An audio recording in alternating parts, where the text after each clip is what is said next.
Hello, my name is Musa Coker. I'm currently taking abnormal psychology at Chicago State University. This class is being taught by Professor Watson. During the course of this semester, we cover so many interesting topics such as depression, anxiety, and even schizophrenia. Depression stood out to me the most, knowing that it is affecting millions of people worldwide.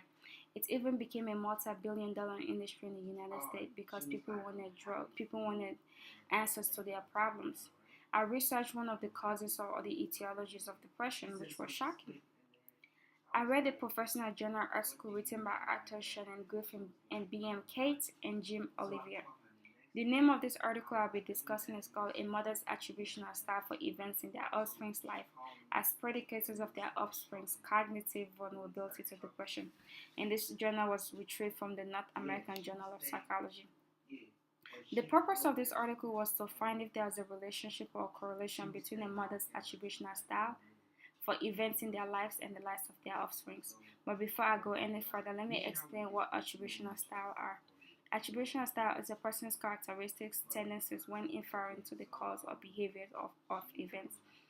In order to investigate if there is a correlation between a mother's attributional style and their cognitive vulnerability to their offsprings, a study was done. In this study, 42 undergraduate students and their mothers were used to determine the correlation of their mother's attributional style and offspring's cognitive vulnerability. 82% of them were females and 19% of them were males. I was surprised that it wasn't balanced between 50% males and 50% females, so it don't look biased.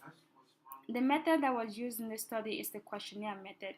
Selected respondents were chosen to respond their anxiety and depression level. Most of the students used in the study were living in dorms or apartments. These children were away from their parents. The mothers that were used were between the age of 30 to 50 or higher. They used attributional style questionnaires expanded to ask mothers specific questions related to depression. A cutoff score of 10 of Beck Depression Inventory was used to categorize students as depressed or not.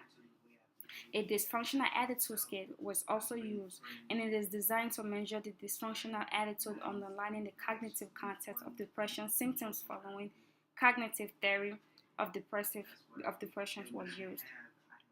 Thirdly, they used Beck's anxiety inventory to measure the severity of anxiety and to discrete anxiety from depression. These questions were sent to the parents through mail. They did not include the student's first name or last name. The students were identified by a code number to match the parents and the students. The results.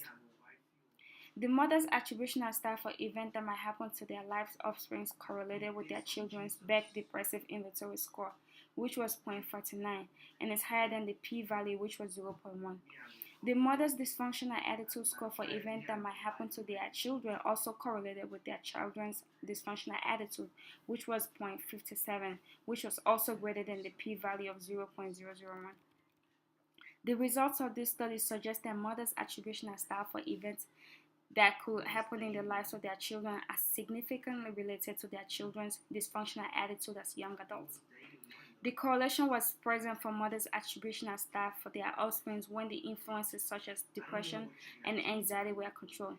The study supported a previous theory or claim made by Beck in 1967 that depressogenic schemes are created due to early childhood experiences that include interactions with parents, cognitive vulnerability to depression, and it can be treated through cognitive psychotherapy.